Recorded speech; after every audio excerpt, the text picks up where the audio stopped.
Chers auditeurs, bonjour et bienvenue à La Consulte, le podcast qui déshabille les médecins. Dans cet épisode, je vous invite à venir faire connaissance avec Hervé. Hervé s'est inscrit en médecine pour faire comme ses copains. Il a commencé à aimer la médecine avec les gardes aux urgences et a finalement trouvé sa place en médecine interne. Actuellement PUPH, il nous raconte comment il est arrivé à ses fonctions grâce aux opportunités, au travail et aux sacrifices, et la naissance de Professeur Geek. Avec Hervé, nous avons parlé de reconnaissance, de légitimité et de réseaux sociaux. Je vous souhaite un excellent moment en sa compagnie.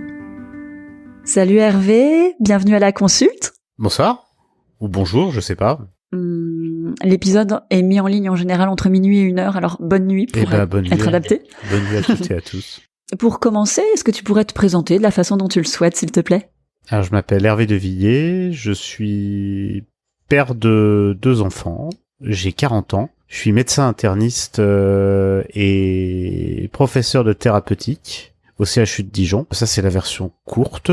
Pour la version un tout petit peu plus longue, je suis également médecin délégué d'une unité de recherche clinique qui s'appelle le Centre d'investigation clinique et d'épidémiologie clinique du CHU de Dijon. Et puis, si je l'ai pas déjà dit, c'est moi qui suis le chef de service du service de médecine interne 2 du CHU de Dijon. Voilà pour la version mi-courte.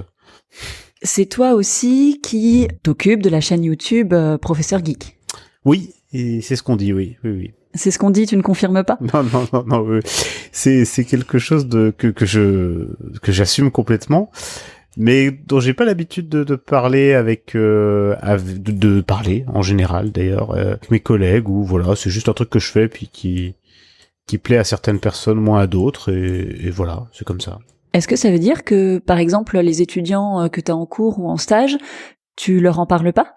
Alors, ça dépend. Que j'ai en cours ou en stage, très peu, figure-toi. En cours, évidemment, je leur parle des contenus pédagogiques, parce que c'est quand même pour ça que je le fais, pour me faire gagner du temps en cours et surtout leur faire gagner du temps à eux, dans leur préparation.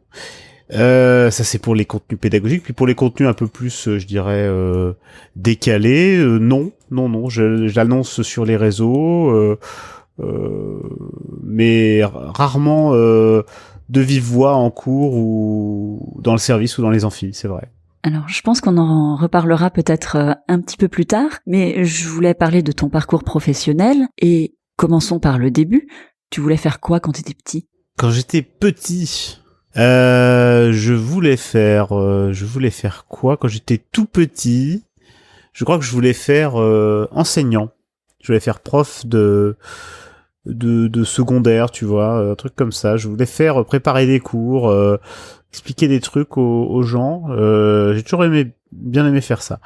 Après, quand tu grandis un peu, évidemment, tu détestes tes profs. Du coup, tu veux plus faire ça. C'était voilà. Et puis ensuite, qu'est-ce que je voulais faire ? J'étais un jeune homme de 18 ans dans un lycée à Dijon, et comme beaucoup de jeunes hommes et femmes de 18 ans, je n'avais aucune personnalité. Et donc, tous mes copains de la bande de potes ont dit on va en médecine, et je suis allé en médecine. Et voilà, c'est comme ça que ça s'est fait. Le principal avantage que je voyais à la filière à l'époque, à 18 ans, enfin 17 ans, c'était que une fois qu'on avait passé le concours, ce qui était pas une mince affaire à l'époque, enfin maintenant non plus, mais enfin à l'époque déjà, quand on avait eu ce concours, j'avais l'impression qu'on était sur des rails, et donc ça m'évitait de trop réfléchir à mon orientation, et ça me plaisait plutôt bien. C'est pas terrible comme vocation. Tout se prend. Et une fois arrivé en médecine, ça t'a plu ? Alors, une fois arrivé en médecine, oui, ça m'a plu parce que j'avais eu un concours et puis après j'avais le droit de faire la fête pendant au moins 3 ans. Ça me plaisait bien. Alors les cours, je peux pas trop te dire si ça me plaisait parce que j'ai pas trop fréquenté. C'est une activité qui était pas trop. Non, on n'a pas trop fait ça. Ça me déplaisait pas. La passion n'est pas venue tout de suite. Non. J'aimais bien parce que j'avais une bande de potes. J'aimais bien parce que on était libre à la fac d'aller ou pas en cours. T'as compris, j'étais plutôt dans la deuxième catégorie. J'allais pas trop. Et puis oui, non, ça m'intéressait les trucs qu'on apprenait. De là à dire que ça me plaisait, voilà, j'avais des trucs à apprendre, je les apprenais. C'est pas tout de suite que j'ai compris ce que ça allait représenter dans ma vie. Pour moi, c'est venu très très tard, ça. C'est venu à quel moment? Je crois les premières gardes d'externe, quand j'étais en 4e et 5e année, je faisais beaucoup de gardes aux urgences en porte.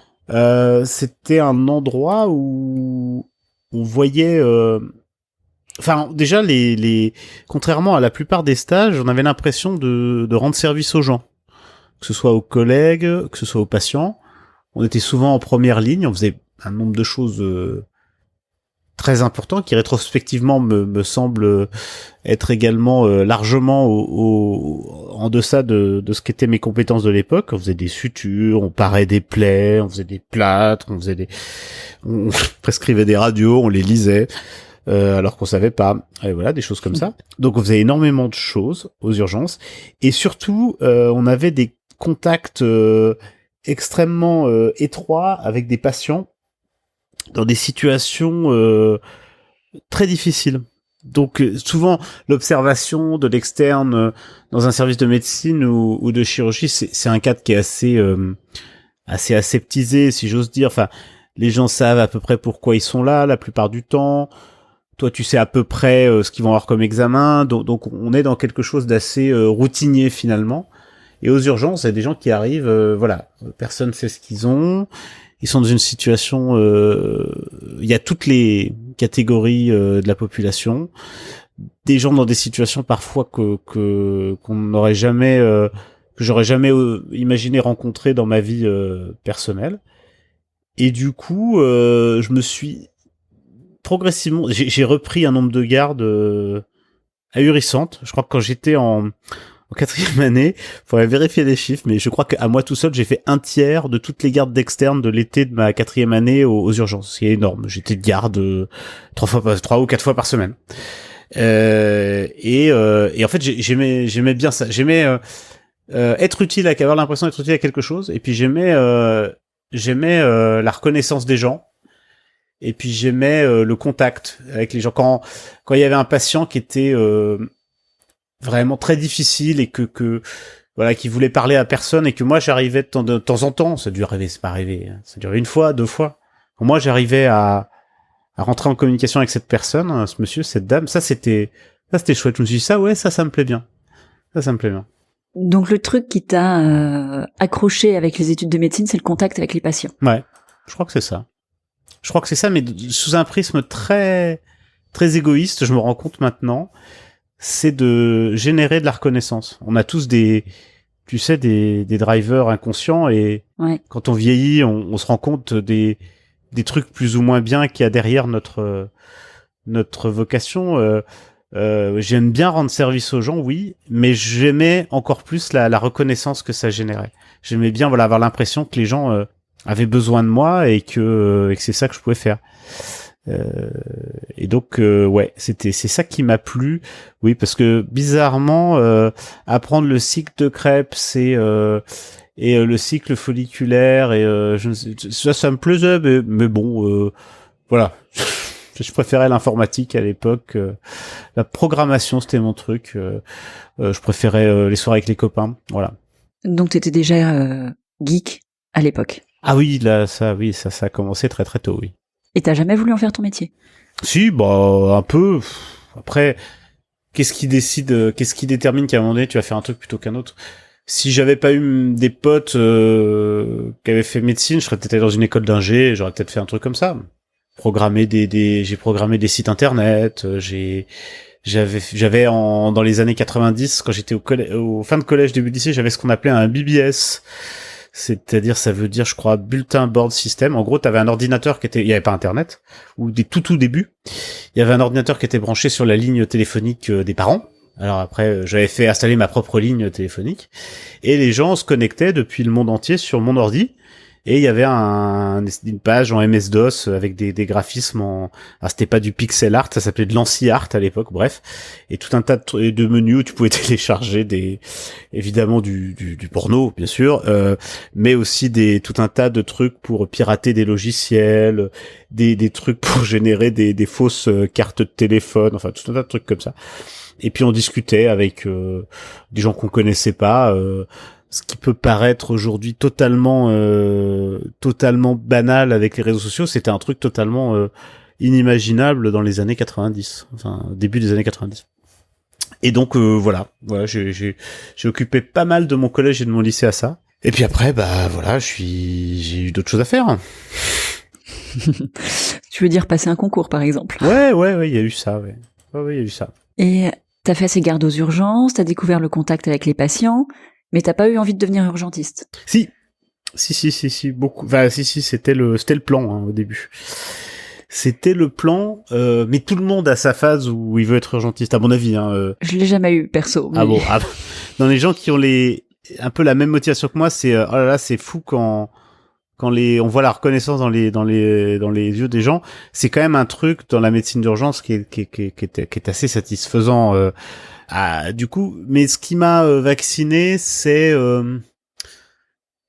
d'avoir, c'est déjà la pénibilité du truc quand même, parce que déjà à 23, 24 ans, enfin 22, 23 ans, les nuits blanches aux urgences, je commençais à accuser un petit peu le coup de temps en temps. Mm-hmm. Quand sur la fin de mes gardes, c'est pas si vieux, hein, quand j'étais, quand j'étais titulaire, là, c'était l'horreur. Donc la pénibilité du truc, et puis aussi l'impression quand même de pas aller assez loin dans les choses. Ça c'est compliqué. C'est-à-dire, t'as pas de retour sur ce que t'as fait. Si c'est bien, c'est pas bien. Alors, si c'est très très mal ce que t'as fait, t'as quand même un retour. Mais même ça, c'est pas systématique. Et puis le côté frustrant de dire il faut que ça aille vite. Faut que ça aille vite, même si des fois c'est fait un peu mal. J'avais alors après je dis pas que c'est le cas, j'avais ce sentiment là parfois. Monsieur Truc, il va monter, oui, mais là on aurait peut-être pu faire ça avant. Et puis on aurait peut-être pu lui ponctionner 1 litre de liquide pleural, parce que bon, c'est sûr qu'il va pas mourir d'un rhume, enfin il respirerait un peu mieux, ça aurait pris 1 heure, et voilà, oui, non, mais ici on fait pas ça, ici, on fait du tri. Et j'avais entendu des discours comme ça qui m'avaient un peu déplu. Et il y avait bien sûr, hein, quelques médecins que j'admirais beaucoup, mais il y avait aussi quelques médecins qui m'ont fait dire je veux pas devenir comme cette personne-là, je veux pas devenir comme ce mec-là, comme cette femme-là, parce que je me retrouve pas du tout dans cette façon de faire la médecine. Et je trouvais que chez les urgentistes que j'avais côtoyés à l'époque, il y avait beaucoup de gens qui avaient cette vision plus ça va vite, si ça va très vite, c'est qu'on a bien travaillé. Et puis les gens, lui c'est encore un énième alcoolo, de toute façon même s'il a un truc, de toute façon on s'en fout. Après je dis pas que tous les urgentistes pensent comme ça, et je ne dis pas que si c'était ce que je faisais, c'était ce que j'avais fait tous les jours pendant 20 ans, je finirais pas par avoir une vision beaucoup plus pragmatique des choses. Mais à l'époque, sur la fin de mon externat, oui, ça me plaisait un peu moins.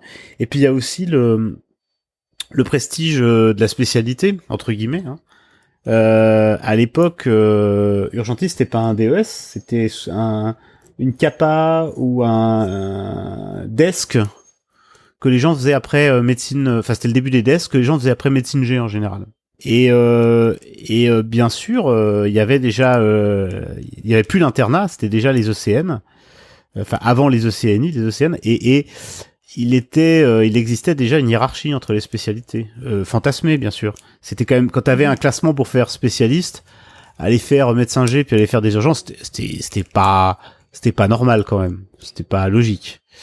Donc j'ai pas fait urgentiste. Pour cette raison-là, parce que j'avais un classement qui me permettait de faire autre chose. Ça, c'était probablement une très mauvaise raison. Et la bonne raison, c'était la pénibilité du boulot en un, et une approche de la médecine qui, même si elle m'avait beaucoup stimulé au début de ma carrière, enfin de ma jeune carrière, était pas finalement ça me suffisait pas, ça m'aurait pas suffi. Et comment t'as choisi ta spécialité?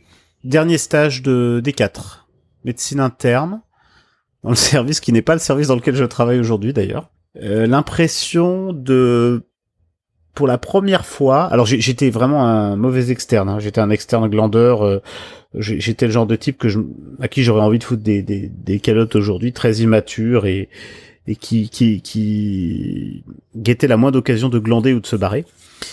Et j'ai changé en fin de 5e année, début de 6e année, où pour la première fois, j'avais fait mon premier tour d'internat en début de 6e année, et quand je voyais des malades ou quand j'écoutais les médecins discuter, j'avais l'impression de comprendre ce qui se passait.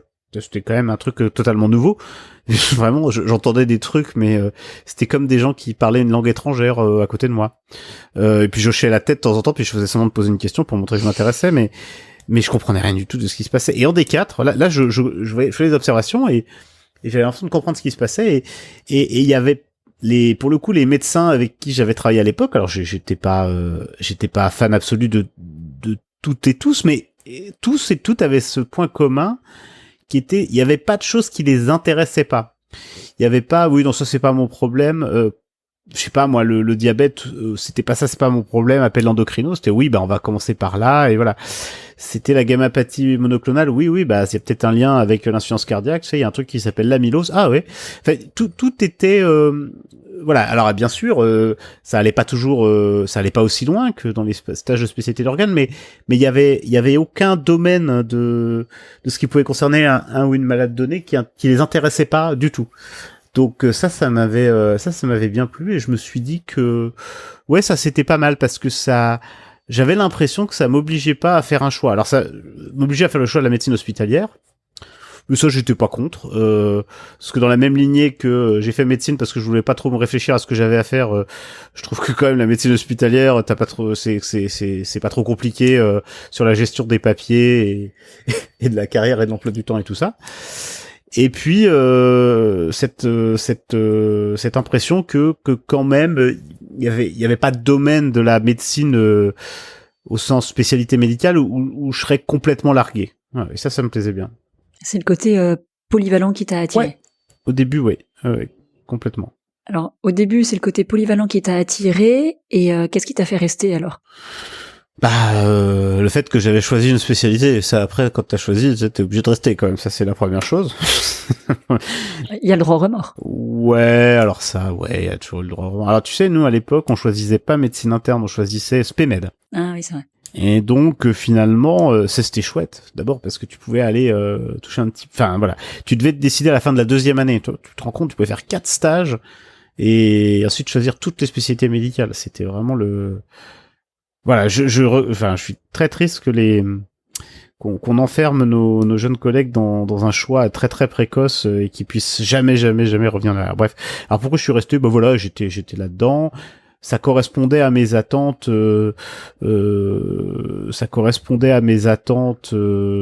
Par rapport à voilà ce que j'avais espéré au niveau de l'internat. Que j'ai travaillé avec des gens vraiment très chouettes. Ça joue énormément. Et donc voilà, j'ai décidé de rester. J'ai trouvé aussi mon épanouissement en dehors de la clinique, dans d'autres activités dont on parlera sans doute après. Et donc tout ça a fait que ouais, j'ai l'impression que j'étais à ma place. Il y a un moment où tu t'es dit, je me sens à ma place. Il y a eu un déclic ou c'est venu progressivement ? Il y a deux choses. Il y a se sentir à sa place, c'est-à-dire être content d'être là où on est. Ça c'est très vite. Dès le début de mon internat, j'étais plutôt le gars. Pour le coup, si externe, j'étais vraiment le sale branleur. Interne, j'étais plutôt le bon élève. J'étais plutôt la personne, le gars qui faisait des heures sup, très très impliqué avec ses malades parce que je voulais pas être ce type qui, comme j'ai pu le voir de temps en temps quand j'étais petit, oui, vous inquiétez pas monsieur, on va faire tout ce qu'on peut, vous inquiétez pas madame, c'est comme c'était fait, puis les gens derrière faisaient autre chose, quoi, voilà. Donc je prenais très très au sérieux les engagements que j'avais avec les gens, ce qui m'a valu 2-3 fois d'être un petit peu surinvesti dans certains stages, bon bref, et voilà. Et puis alors, donc ça c'est la première chose, c'était être à sa place, et puis la deuxième chose, c'est être légitime, avoir l'impression d'être légitime, c'est-à-dire te dire, oui, je suis là, mais c'est bien que je sois là parce que je le mérite, etc. Ça, c'est toujours pas le cas aujourd'hui. Je me sens, il y a plein de moments, plein de domaines ou plein de situations où je me sens pas légitime. Il y a sûrement quelqu'un qui ferait mieux que moi. Tu vois, c'est deux choses différentes. Être bien à sa place, moi je suis à ma place depuis toujours dans cette discipline, et se sentir légitime, voilà, c'est très souvent encore, j'ai l'impression que je le suis pas. Je trouve ça assez rassurant de se dire que quelqu'un qui est quand même PUPH, chef de service, il y a encore des jours où tu te dis j'ai du mal à me sentir légitime. Oui, mais je suis le seul comme ça. Hein. Moi, je trouve ça rassurant. Oui, non, mais je suis le seul comme ça. Hein, sauf... non, c'est pas vrai. Il y a plein de gens comme ça. Il y a plein de gens comme ça, mais c'est pas ceux qui ont fait l'image de la, comment dirais-je, de la fonction. Tu te faisais quelle image, toi, de la fonction de PUPH, de chef de service? À quel moment de ma carrière, tu veux dire? Eh ben, avant de décider de devenir PUPH et après avoir décidé de devenir PUPH, par exemple. Quand j'étais externe, t'es tout petit, tu sais, t'as l'impression, enfin, t'as aucune idée du parcours, t'as l'impression que c'est quelque chose de très long et très difficile, ce qui est pas totalement faux, mais faut pas non plus, voilà, maximiser le truc. Oui, bah que c'était des gens hors du commun, qui méritaient le respect parce que ils savaient tout sur beaucoup de choses, et puis parfois aussi que c'était des alors j'ai connu, je suis pas si vieux, mais enfin j'ai connu une génération de PUPH qui a presque disparu maintenant quand même, hein, qui étaient les mandarins totipotents, qui étaient chefs de tout.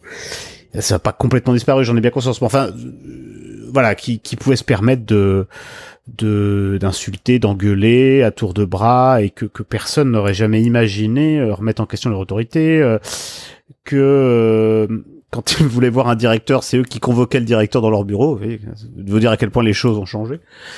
Et donc ouais, j'avais une image un petit peu de deux facettes. La bonne facette, des gens qui sont des références et qui savent tout sur beaucoup de choses, et puis la facette de l'ivresse de pouvoir qui rend les gens totalement imbuvables. Je voulais pas dire imbitable, ça n'a aucun sens. Je voulais dire imbuvable. Oui, ça j'avais, bien sûr, j'ai connu des gens comme ça. Est-ce que c'est un modèle qui toi qui t'a fait envie? Comment t'as eu envie de devenir universitaire? Je suis quelqu'un qui aime bien aller au bout des choses. C'est-à-dire, j'aime bien être au max à chaque fois dans tous les trucs que je fais. Je suis toujours un petit peu excessif. Alors là, je me suis dit bon bah voilà, la médecine ça c'est bon, l'internat de spécialité, ouais bon ça c'est check. Qu'est-ce qu'il y a derrière? Alors c'était un petit peu ça au début. Donc quand on me demandait ça t'intéresserait, je faisais ouais pourquoi pas, ouais sans vraiment savoir trop ce que ça voulait dire. Ensuite le principe de faire de la recherche, ça a toujours été pourquoi pas. Et le principe de faire de l'enseignement, ça a toujours été aussi, là pour le coup c'est un truc assez ancien chez moi. Du coup ça me paraissait assez logique. Puis pour quelqu'un, comme je l'ai dit, qui très égoïstement aime beaucoup la reconnaissance, bah voilà, c'est sûr que il y a ce côté aussi, c'est-à-dire cette manière d'être en haut de l'échelle fait que en haut de l'échelle si on peut appeler ça comme ça, fait que on se dit bah voilà, il y a plein de gens qui vont trouver que ce que je fais c'est bien, donc ça me stimule encore plus.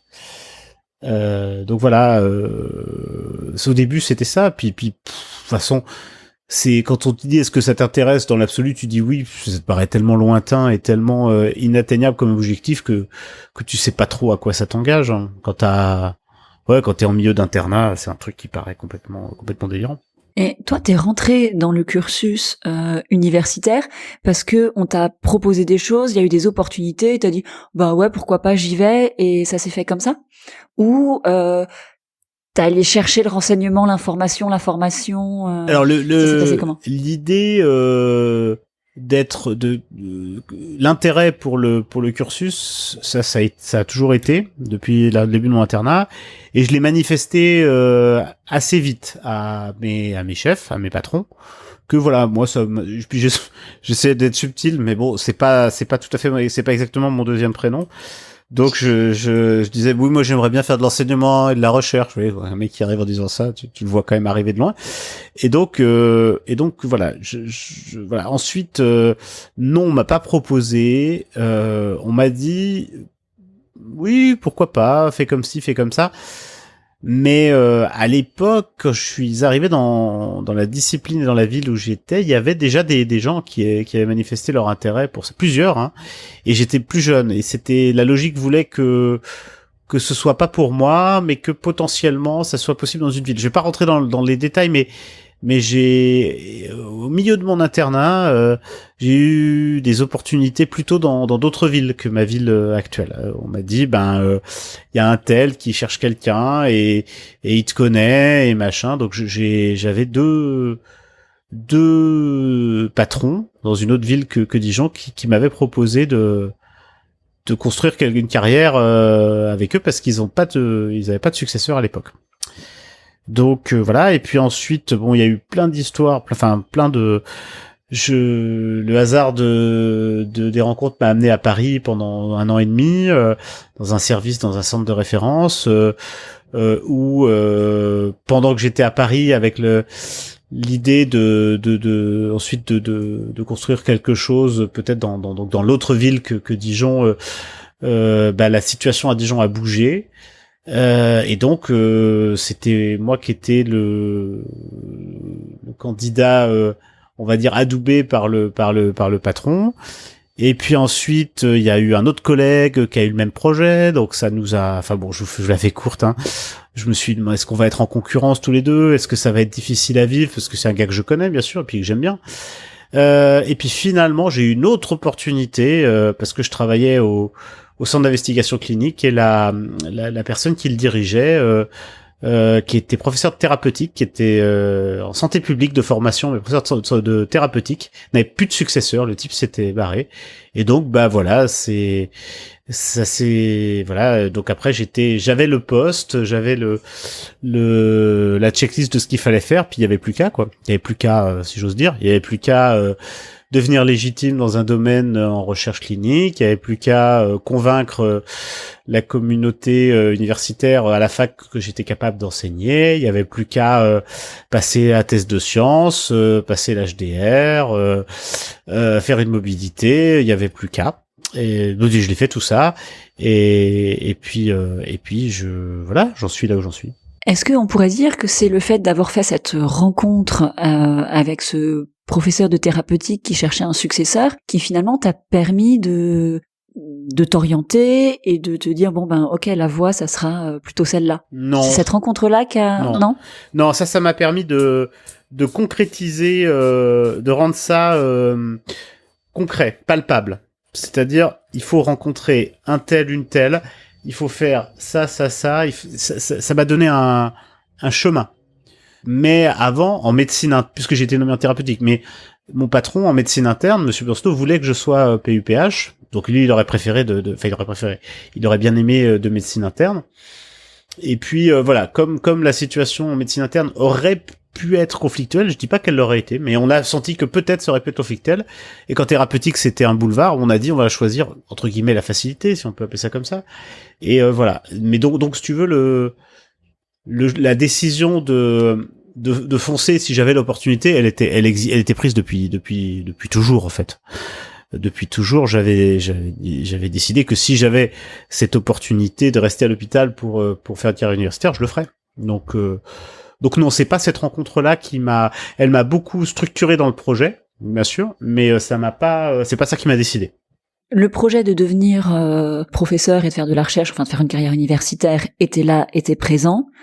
Et il y a eu cette opportunité avec cette personne-là qui du coup t'a mis dans une voie, on va dire peut-être plus précise, mais la voie hospitalo-universitaire de toute façon, elle était choisie déjà pour toi. Ouais, j'étais sûr. Si c'est possible, je le ferai. Alors après, si on m'avait dit, je sais pas moi, t'as un poste de PH, fais tel truc, je l'aurais fait sans doute. Après, ce qu'on m'avait expliqué à l'époque, c'est que des postes de PH, il y en avait pas. Voilà, praticien hospitalier en médecine interne. Voilà, donc par contre, il y avait une potentialité universitaire. Donc c'était ça qui était. Voilà. Après, bon, mais oui, ça fait longtemps que je m'étais dit que c'est une carrière qui me plairait, ouais. Le parcours hospitalo-universitaire, t'as trouvé ça difficile? C'était des sacrifices pour toi? Oui, bien sûr, oui, évidemment. Enfin, il y a toujours des choses plus difficiles. Enfin, voilà, on va pas. J'ai toujours eu énormément de chance dans la vie. Je veux pas du tout. Je veux pas du tout faire ma pleureuse parce que j'ai un peu travaillé pour avoir un titre. Voilà, j'ai jamais de problème d'argent. Mes parents sont médecins tous les deux, donc j'ai toujours. Je sais. Enfin voilà, j'ai eu beaucoup. Enfin, j'avais toutes les cartes en main depuis le début. Néanmoins, il y a eu des moments particulièrement difficiles. Que mes années à Paris étaient. J'ai fait des super rencontres et j'ai appris plein de choses, mais j'en garde des souvenirs un petit peu amers parce que j'avais ma petite fille. C'était en 2000. La première année où j'y suis allé, c'était en 2009. Camille avait 3 ans. C'est des âges importants. Sarah, mon épouse, était interne. Et Sarah, elle était en stage au Creusot. Moi, j'étais à Paris. Et Camille était à la crèche à Quetigny, donc banlieue sud de Dijon. Et donc le matin, je partais à 5 du mat pour aller prendre mon train. Sarah à peu près pareil. Et il y avait notre femme de ménage, qui était la dame qui venait nous aider à la maison, qui nous faisait l'amitié de venir à 5 heures du matin et faire le ménage pendant que ma fille se réveillait et l'emmener après à l'école. Bref, on a fait ça pendant 6 mois. Et moi, je voyais ma fille toute petite. Enfin, 3 ans, c'est tout petit, hein. Je la voyais le week-end, quoi. Le samedi, le dimanche. Et elle me faisait la gueule. Elle voulait plus me parler quand je rentrais. Elle boudait. Elle boudait le vendredi soir. Elle voulait pas me parler. Bon, du coup, avec à coup de cadeaux, de licorne, de McDo, tout ça, ça se détendait un petit peu dans la journée de samedi. Le dimanche, ça allait. Et le dimanche soir, quand elle savait que j'allais repartir, c'était les grandes eaux, et ça pleurait, et c'était dur. C'était dur. Et la deuxième fois que je suis parti à Paris, c'était 2 ans plus tard. Et là, il y avait Camille qui était un peu plus grande, mais il y avait aussi Baptiste qui était tout petit, qui avait moins d'1 an. Et c'est pareil, c'était pas facile. Alors j'avais cassé, enfin, il y avait la moitié de mon salaire d'interne, un peu plus même, qui passait dans un appart que je louais dans un quartier abominable, mais qui était grand, qui était un T3. Alors bon, déjà, c'était une sous-location de HLM, enfin bon, bref, ça faut pas le dire. Enfin bon, c'était un truc, j'aurais jamais pu avoir ça pour ce prix-là, mais je l'avais, et du coup, plutôt que moi je vienne à Paris, mon épouse, qui n'était pas mon épouse à l'époque, mais ma compagne de l'époque, qui est mon épouse de maintenant, je devrais le dire mon épouse en fait. Sarah venait avec les 2 enfants plutôt que pour que je les voie un petit peu plus. Mais c'était dur. Il y a eu mon année de master où l'étude qui a fait l'objet de ma première publi, qui était une étude de master, était pas trop financée. Enfin, j'avais une bourse d'une association de malades qui couvrait pas trop les frais de technicien d'études cliniques, tout ça. Donc c'était une étude sur Dijon, Besançon, Reims, Nancy, Strasbourg et Metz. Et je me suis fait tous les centres en voiture pour aller chercher les trucs et saisir les données. J'ai fait ça au moins 4 ou 5 fois. Donc j'ai fait du kilomètre. Donc ouais, ça c'est des sacrifices. C'est des frais que quand t'es à interne t'as pas de sous. Hein. Tout ça c'était pas remboursé. Donc j'ai eu pas mal. J'ai eu assez souvent besoin de. À nouveau, je savais que c'était pas un problème, donc je veux pas m'en plaindre. Hein, mais j'ai eu souvent besoin de mes parents quand même pour mettre un petit peu au bout, pour pouvoir avoir le train de vie avec mes enfants avec le confort que je voulais. Des sacrifices sur beaucoup sur le je découvre aujourd'hui, je fais énormément, cette période-là, elle m'a appris à faire beaucoup moins de sacrifices aujourd'hui sur ma vie personnelle, notamment sur le temps passé avec mes enfants, même s'il y a des années que je peux pas rattraper, les âges pivots pour les enfants, 2, 3 ans, 4 ans, entre 3 et 7 on va dire, c'est terrible d'avoir raté une année dans ces moi je trouve que ça c'est terrible d'avoir raté une année dans ces âges-là, je le regrette beaucoup. Je te remercie de partager ça parce que quand on voit la réussite, on voit pas toujours ce qu'il y a derrière. le travail, les sacrifices, et c'est des choses qui existent et qui, je trouve, méritent d'être mentionnées. Oui, alors après, voilà, de nouveau, je suis pas du tout là pour faire pleurer dans les chaumières, et mon travail ne vaut pas plus que celui d'un médecin G qui fait 50 consultations par jour en zone rurale, etc. Hein. Voilà, je veux dire, simplement, c'est un choix différent et qui est beaucoup plus, enfin qui est dans l'échelle entre, enfin imaginaire, social, tout ce que tu veux, qui est vu comme quelque chose de beaucoup plus valeureux, ou je sais pas, ouais, de plus grande valeur. Ça après c'est dans la tête de chacun. Moi je pense pas que voilà, les sacrifices que j'ai faits valent plus que ceux de n'importe quel autre médecin ou personne d'ailleurs. Hein. Simplement, moi, ça m'a donné ce statut. Alors, il s'agit absolument pas de comparer, mais juste de se rendre compte que si on te regarde aujourd'hui, à l'instant T, on pourrait se dire « Waouh, ce type, il a réussi plein de choses », mais derrière, pour en arriver là, ça a pas été des roses et des paillettes tout le long du chemin. Non, alors après, c'est difficile de demander. Moi, enfin, je suis pas, enfin, pas très longtemps. J'ai été nommé en 2019. Et c'était déjà bien calé depuis que j'ai été nommé MCU en 2016. Donc ça commence à faire déjà une paire d'années.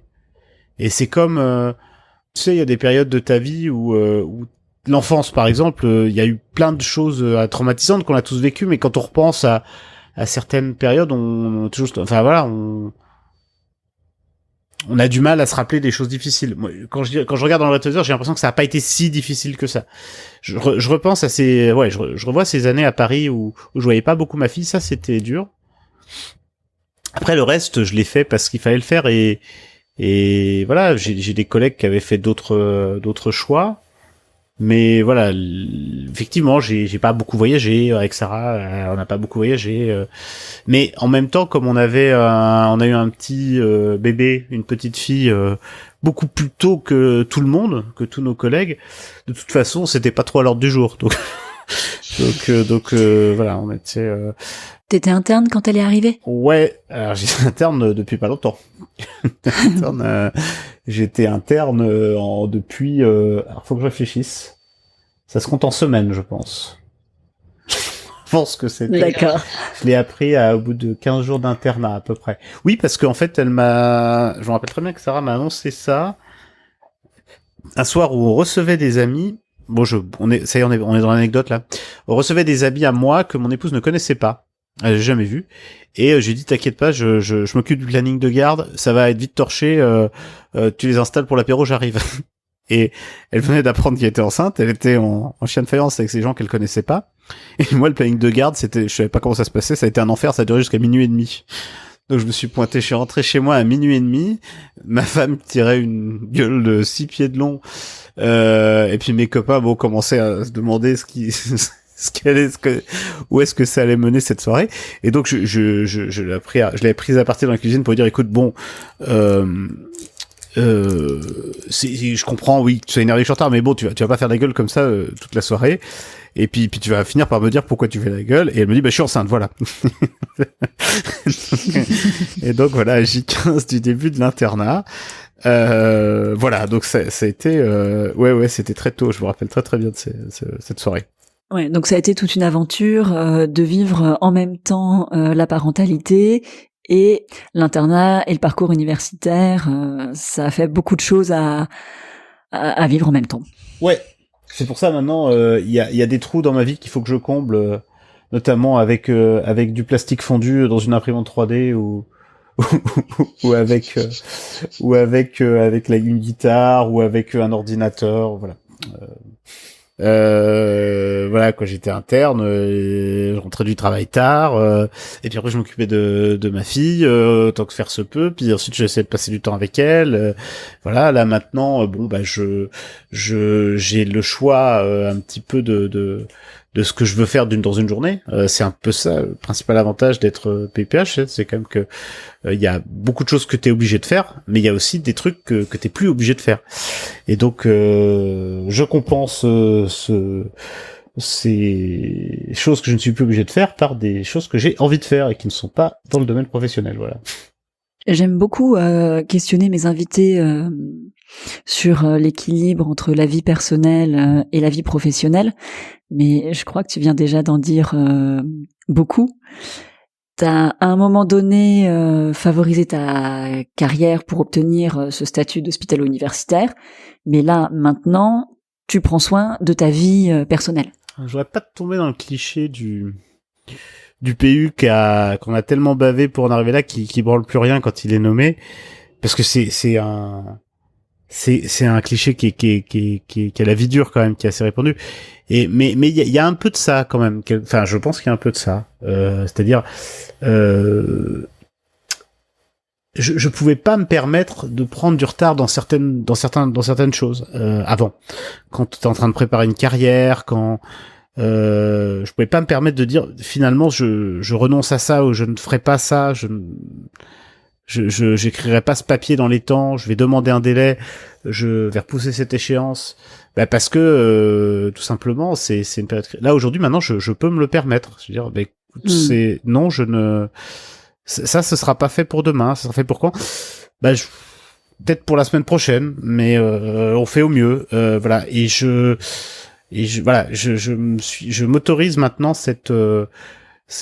par exemple, je travaille plus, presque plus le soir chez moi à la maison. C'est exceptionnel.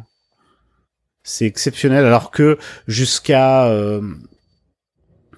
la fin de mon clinica, même, jusqu'à il y a quelques années, tous les soirs, je bossais à la maison, alors pas tous les soirs jusqu'à minuit, mais quelques heures, j'ai le nombre de vacances que j'ai passé avec mon ordinateur portable à régler des trucs de boulot. Enfin ça, ma femme en paraît mieux que moi. Ça, c'est un truc qu'il aurait pilé à juste raison. Ça, j'essaye de plus le faire, ou de le faire beaucoup moins. On va revenir à ton parcours. Devenir chef de service, ça faisait partie du package hospitalo-universitaire, ça allait avec? Non. C'était comment? Pas spécialement dans mes plans. Être PUPH et être pas chef de service, c'est une position que je trouve super confortable. Si tant est que tu t'entends bien avec le chef de service, bien entendu. C'est-à-dire que t'as ta mission universitaire, de recherche, d'enseignement, que tu exerces dans le service. Et il y a quelqu'un d'autre qui s'occupe de la gestion du quotidien. Donc, c'est de savoir si les infirmières, c'est mieux qu'elles soient en 12 heures ou pas en 12 heures, savoir si on va avoir un temps supplémentaire de secrétaire pour remplacer l'arrêt maladie de notre collègue, savoir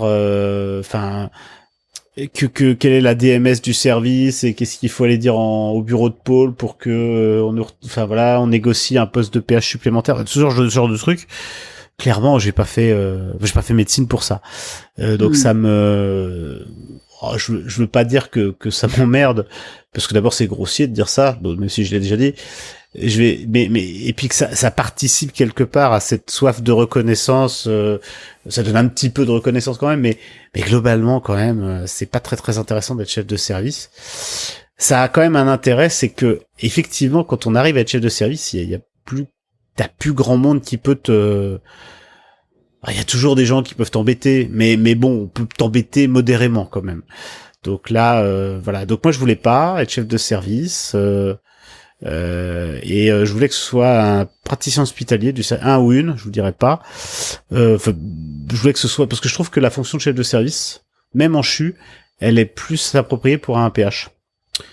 Parce que nous, notre boulot, c'est de faire de l'enseignement et de la recherche, et la gestion, et des gens dont le métier est de faire que de la clinique, même si bien sûr et heureusement ils participent à l'enseignement et souvent à la recherche, mais c'est quand même, les PH, c'est quand même leur mission principale, la clinique. Et il est forcé de constater que les praticiens hospitaliers sont plus souvent dans le service que les PUPH. Et à ce titre-là, ça me semblait logique qu'ils soient PUPH. Mais les deux collègues qui étaient en position de l'être voulaient pas.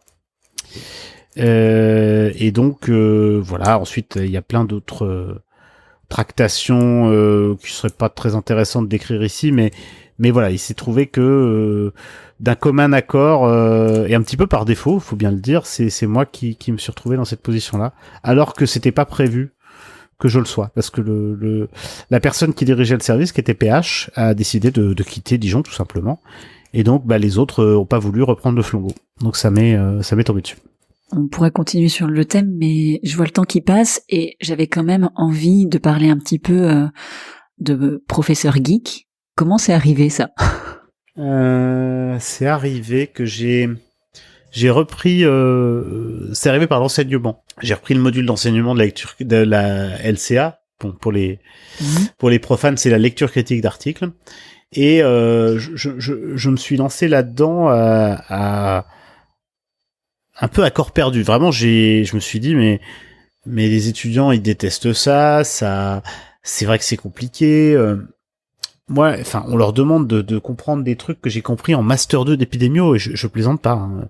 Le niveau des étudiants en médecine en 6e année qui passent les ECN aujourd'hui, c'est certaines notions que moi j'ai calculées en M2 d'épidémio, donc à internat plus 2 ans ou 3 ans.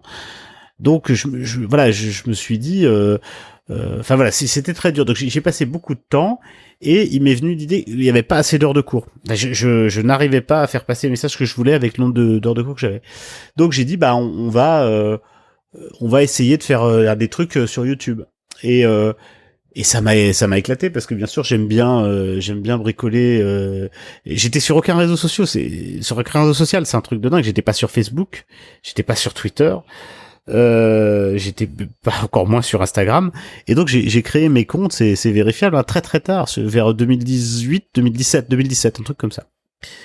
Et là, donc il y a eu plusieurs trucs. D'abord une vidéo sur YouTube, pour expliquer les trucs sur la randomisation, et donc c'était essentiellement les étudiants de Dijon qui l'ont suivi, ça leur a énormément plu.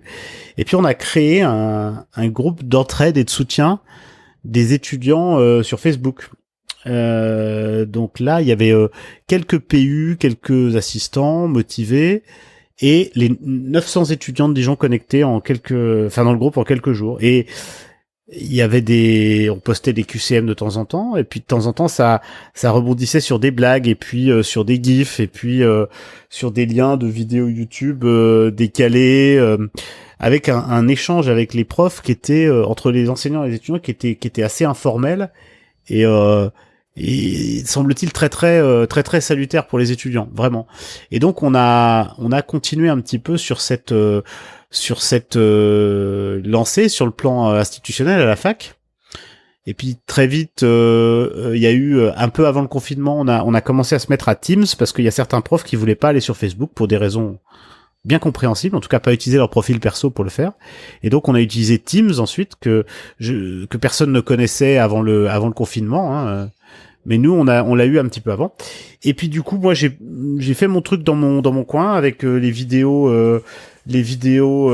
pédagogiques avec dans le studio de l'université, pour essayer de vulgariser un peu des trucs de LCA. Ça c'était un peu avant le confinement. Et puis il y a eu la fois où j'ai pris ma guitare et j'ai fait la chanson de Angèle, la Balance ton quoi. En faisant balance ton classement, parce que j'avais des étudiants, c'était une période où une fois par semaine j'avais un étudiant dans mon bureau qui éclatait en sanglots parce que mais vous vous rendez pas compte, je vais avoir un mauvais classement, mais quel médecin je vais être, etc. Et le plus triste dans tout ça, c'est que souvent c'était des gens qui voulaient faire médecin G parce que c'était leur vocation et qu'ils l'assumaient, mais que même avec cette perspective-là, le fait d'être mal classé les mettait dans un état terrible, au point que voilà, ils remettaient en cause toute leur vocation. Et donc là, je me suis dit mais voilà, on s'en balance de ton classement, voilà, l'ensemble de l'univers n'a rien à péter que t'es fini 9 millième.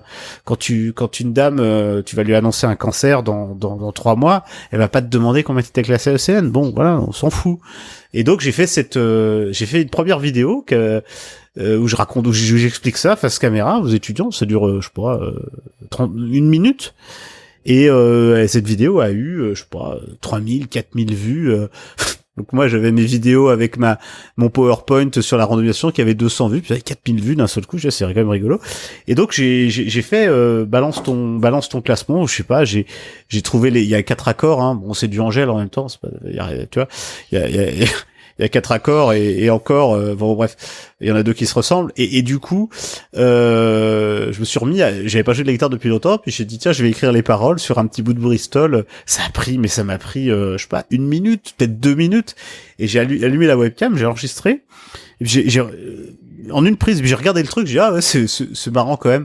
Je vais le poster aux étudiants, et à l'époque on n'avait pas Teams, on avait que les réseaux normaux, et donc j'ai mis ça sur YouTube, sur la chaîne YouTube où il y avait les trucs de cours, et le machin a été vu 20 000 fois en une semaine. 20 000 fois en une semaine, un article dont je sais plus pas le quotidien du médecin, mais un truc, et puis ça a été repris, voilà, et on m'a raconté. On va raconter, dans une fac, il y a une étudiante qui a mis ça dans un amphi et les gens ont pleuré et tout. Vous êtes complètement tarés, les gens, et donc voilà. Et je me suis dit, bah, c'est rigolo. Du coup, ben, tous les ans, je vais faire une vidéo marrante, qui parle des océans ou avec une chanson. Et du coup, je l'ai fait, depuis, tous les ans, donc, les 2 années suivantes. J'en ai fait 1 ou 2, ça dépendait. Et ça n'a jamais remarché comme balance ton classement, ça n'a jamais fait le même buzz, mais pourtant j'avais passé du temps, on avait écrit des textes, on avait fait de la vraie musique et tout, mais non, ça n'a jamais remarché pareil. Alors je m'en foutais je m'en fous puisque j'avais au moins autant de vues que d'étudiants de D4 à Dijon, donc le contrat était rempli. Je savais que tous les étudiants de Dijon l'avaient vu, et que ça les avait fait marrer ou détendus ou réconfortés, et puis que ceux qui trouvaient ça ridicule s'en foutaient, et puis au moins s'ils se foutaient de ma gueule, ça leur donnait au moins une raison de se marrer un peu avant les océans, donc c'était très bien.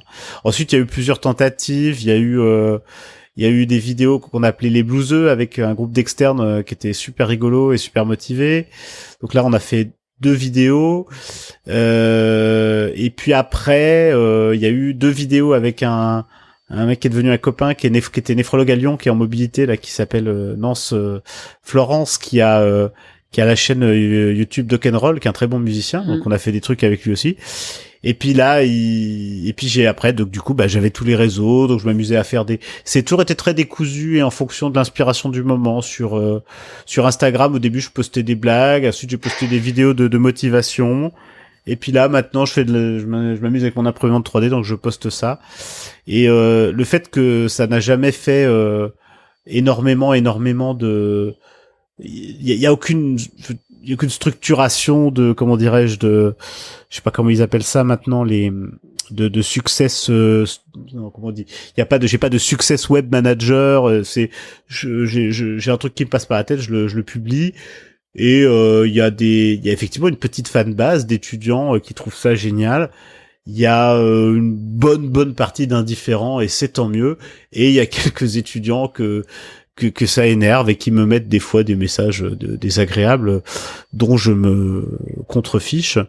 Je veux pas faire mon Didier Raoult, mais bon, disons que ça me touche modérément. Et puis voilà. Et puis effectivement, malheureusement, voilà, la vie fait que depuis 1 an, tout ça est un petit peu en jachère. Je fais moins de trucs comme ça parce que il y a eu cette chefferie de service, il y a eu le Covid, il y a eu plein de choses, et puis que je le sentais plus, et voilà, j'en ai fait un, mais je garde quand même le cap de faire au moins une vidéo musicale par an avant les océans. Ça, je trouve c'est important, c'est rigolo, puis surtout ça me fait plaisir. Et puis le jour où j'aurai plus de retours ou que des mauvais retours, je le ferai plus.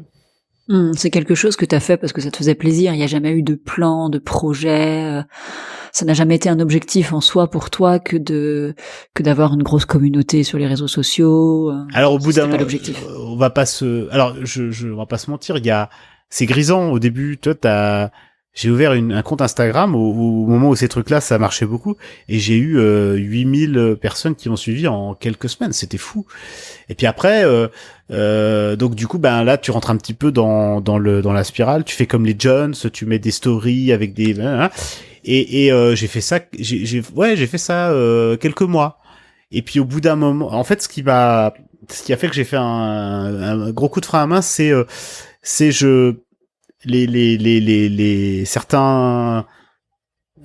certains comment dirais-je, influenceurs ou influenceuses santé qui font ça, ils font des trucs qui m'énervent, qui m'agacent.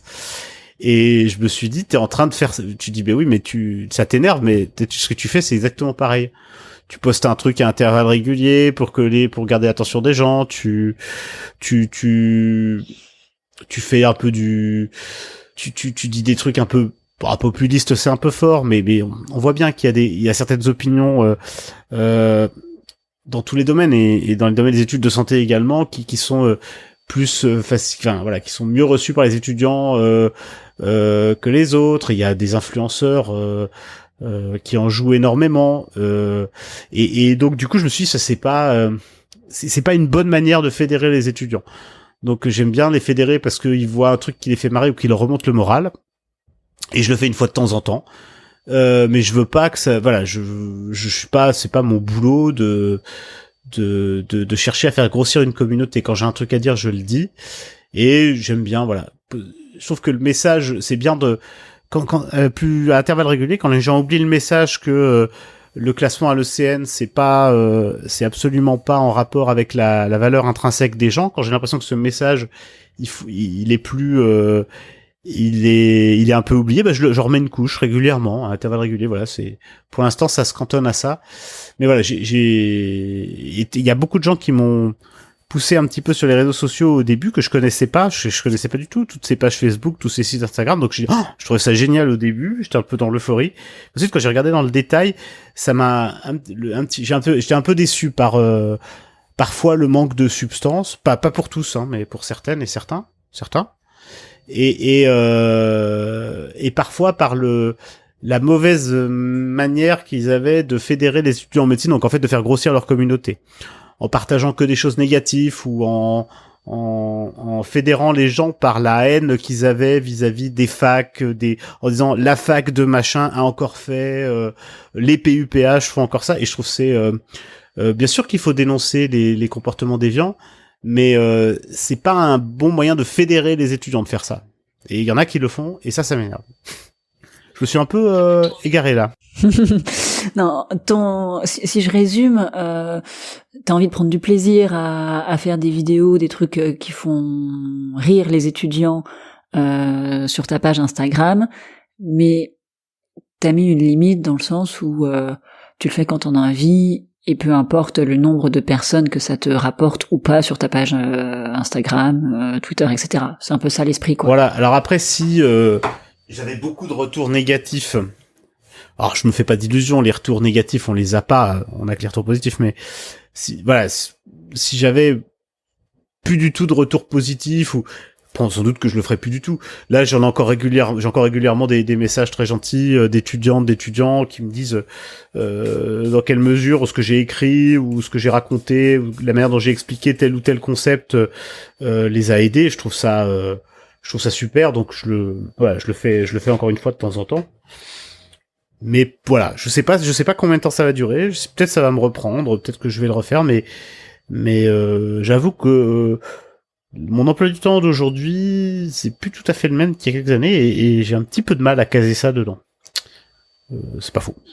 Et ça a changé quelque chose, le fait d'avoir ce compte Instagram, ce compte YouTube, sur ton quotidien à l'hôpital ou à la fac ou dans ton unité de recherche? Non. Ça a eu un impact? Non? Très très très très peu. J'ai régulièrement quand je poste un truc, j'ai une remarque de certains collègues ou étudiants, des patients jamais, et c'est tant mieux. D'abord, la plupart des trucs que j'écris, c'est pas à destination du grand public, c'est à destination des étudiants en médecine. J'ai des gens qui visiblement s'en foutent. des étudiants qui viennent me voir en me disant oui, c'est comme ce que vous avez mis en story hier, ou quand on fait la visite, les étudiants ont tous des chaussures de la même couleur, ça me fait marrer. Je prends une photo des chaussures, je leur vois je vois sur les réseaux sociaux, et voilà, c'est tout. C'est non, ça a vraiment pas changé mon quotidien, non. Je vois le temps qui file. Je te propose juste de te poser la dernière question du podcast, qui est quelle est ta tenue de travail? La blouse, je mets une blouse. Alors ça dépend en fait, ça dépend parce que quand je travaille dans mon bureau, je suis avec un pantalon et une chemise ou un t-shirt et souvent pieds nus. Dans autre chose, ouais, parce qu'on est avec tous mes collègues, on est dans le couloir, on passe d'un bureau à l'autre pour discuter, papoter d'un malade, etc. Et je suis souvent pas pieds nus, je suis souvent en chaussettes, voilà, parce que j'aime bien. Sinon dans le service, je suis pas pieds nus, je suis avec un pantalon et une chemise ou un t-shirt. Le jour où je fais mes consultes, si tu veux tout savoir, j'ai toujours une chemise. Bon, c'est une habitude que j'ai prise. Je suis pas exactement une fashion victime. Hein, donc c'est plutôt, on va dire, casual business, mais en mode plutôt pouilleux quand même. Hein, avec mes chaussures, c'est des sneakers. J'ai des Converse aussi. Mon pantalon, c'est plutôt jean ou équivalent, et voilà. Le jour où j'ai envie de faire un petit effort, je mets une chemise ou une chemisette. Et puis quand il fait très chaud l'été, je mets pas de short. Je mets jamais de short à l'hôpital parce que j'aime pas trop les gens qui mettent des shorts à l'hôpital. Donc je mets un pantalon blanc comme les infirmiers l'été, et comme ça, ça me permet de pas avoir trop chaud et ça me permet de venir au boulot en short. Quand t'es dans ton équipe de recherche, c'est blouse aussi? Non. Ah non. Mon équipe de recherche, c'est une équipe de recherche épidémio. Donc si tu veux, t'as des gens dans des bureaux qui travaillent sur des ordinateurs. Donc tout le monde trouverait ça bizarre qu'ils le fassent avec une blouse, tu vois. Donc non, là c'est pour le coup les jours où je suis là-bas, c'est je suis habillé comme dans la rue, quoi. Et puis comme je me promène rarement avec un costard cravate dans la rue, non. Donc là c'est pareil, casual business, tendance pouilleuse. Je note ce style. Voilà. Et je vais arrêter là. Merci beaucoup Hervé d'avoir répondu à toutes mes questions. Bah écoute, j'espère que j'ai répondu. Je pense que je me suis pas mal écouté parler. C'est normal, hein, c'est un truc de PUPH, ça. On fait beaucoup. C'était top, merci. Merci à toi. L'épisode est maintenant terminé et j'espère qu'il vous a plu et inspiré. Je vous invite à me rejoindre sur le compte Instagram de la consulte @podcastlaconsulte ou sur le compte Twitter @podlaconsulte. J'attends avec impatience vos retours sur l'épisode que vous venez d'écouter et j'attends également avec impatience vos propositions d'invités ou vos témoignages de médecins. Pour soutenir le podcast, je vous serai très reconnaissante d'en parler autour de vous et de mettre une note 5 étoiles avec un commentaire sur vos applis de podcast. Merci de m'avoir écouté jusqu'ici et à bientôt.